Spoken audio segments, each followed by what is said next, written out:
Hello students, आज का topic है हमारा इंडियन पासपोर्ट्स पे। आप अभी अपने सामने 3 अलग तरह के पासपोर्ट देख रहे हैं, ब्लू, वाइट और रेड।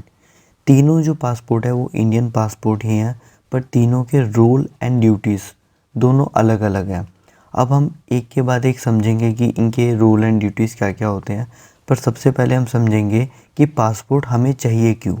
अब जो पासपोर्ट होता है वो हर कंट्री के हर सिटीज़न के पास होता है, सबका अलग अलग होता है। अभी हम इंडिया की बात कर रहे हैं, तो पासपोर्ट का बेसिकली यूज़ क्या होता है कि ये एक आइडेंटिफिकेशन होती है हर इंडिविजुअल सिटीज़न की, जो इंडियन गवर्नमेंट या दूसरे कंट्री की जो गवर्नमेंट होती है सब अपने सिटीजन्स को देती है।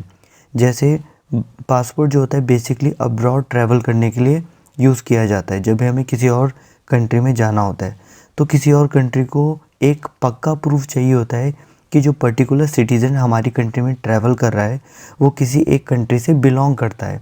तो हर कंट्री अपने सिटीजन्स का एक पासपोर्ट इशू करती है, जो कि एक फुल टू पक्का प्रूफ होता है कि ये सिटीज़न इस कंट्री से बिलोंग करता है। Ministry of external affair passport से रिलेटेड हर काम को देखती है और हमारे कॉन्स्टिट्यूशन में एक्ट 1967 आर्टिकल नंबर 15 में भी पासपोर्ट का जिक्र किया गया है और इसके रोल एंड ड्यूटी पूरी अच्छी तरीके से उसमें समझा रखे हैं।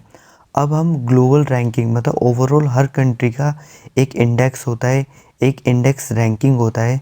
तो इंडियन पासपोर्ट जो है वो 70th नंबर पे आता है, जो कि ना ही ज़्यादा अच्छा है ना ही ज़्यादा बुरा है, मतलब ओके है। एंड जो इंडियन पासपोर्ट होता है वो अपनी नेबरिंग कंट्री, हमारी जितनी भी नेबरिंग कंट्री है उनसे ज़्यादा पावरफुल है, क्योंकि ऑल ओवर वर्ल्ड में 58 कंट्रीज़ ऐसी हैं जहाँ पे हमें वीज़ा की ज़रूरत होती ही नहीं है।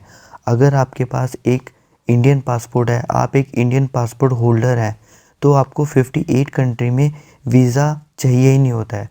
जब आप यहाँ इंडिया से जाते हैं उन 58 कंट्रीज़ के अंदर ट्रैवल करते हैं तो आपको ऑन अराइवल वीज़ा दिया जाता है उसी टाइम। आपको पहले से किसी भी वीज़ा की कोई ज़रूरत नहीं होती है।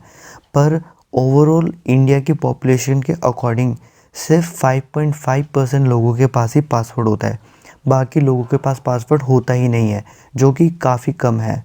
मिनिस्ट्री ऑफ एक्सटर्नल अफेयर ने कुछ गाइडलाइंस बना रखे हैं जिसके अकॉर्डिंग हम अपना पासपोर्ट बना सकते हैं। अब पहली बात इसमें ये होती है कि इसमें कोई भी एज नहीं होती, पासपोर्ट बनाने की कोई एज नहीं होती। इवन न्यू बॉर्न बेबी का भी पासपोर्ट बन सकता है। अगर जो माइनर है मतलब 18 साल से कम है, इनका 5 साल का पासपोर्ट बनाया जाता है। और अगर आप 18 साल से ज़्यादा हैं, 18, 19, 20 साल के हैं, तो आपका 10 साल का पासपोर्ट बनाया जाता है, वैलिडिटी उसकी। और इसके जो सर्विस चार्जेस होते हैं, अगर आपको 36 पेजेस का पासपोर्ट चाहिए 10 ईयर की वैलिडिटी के साथ, तो ये कुछ आपका 1500 चार्ज करते हैं। अगर आपको 60 पेजेस का पासपोर्ट चाहिए 10 ईयर की वैलिडिटी के साथ, तो आपका 2000 चार्ज किया जाता है।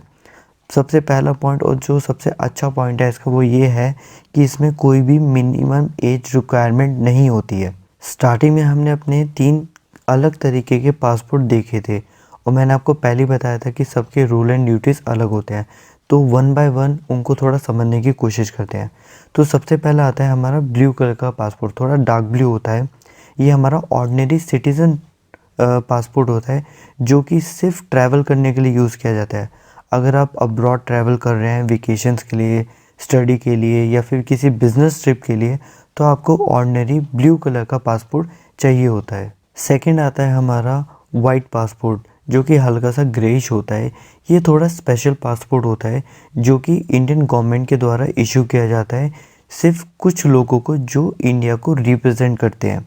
जैसे कई हमारे स्पोर्ट्समैन हो गए, कई हाई प्रोफाइल डॉक्टर्स हो गए, लॉयर हो गए जो इंडिया को रिप्रेजेंट करते हैं, और कई बिजनेसमैन भी जो इंडिया को रिप्रेजेंट करते हैं, उनके लिए ये थोड़ा स्पेशल पासपोर्ट इशू किया जाता है इंडियन गवर्नमेंट के द्वारा।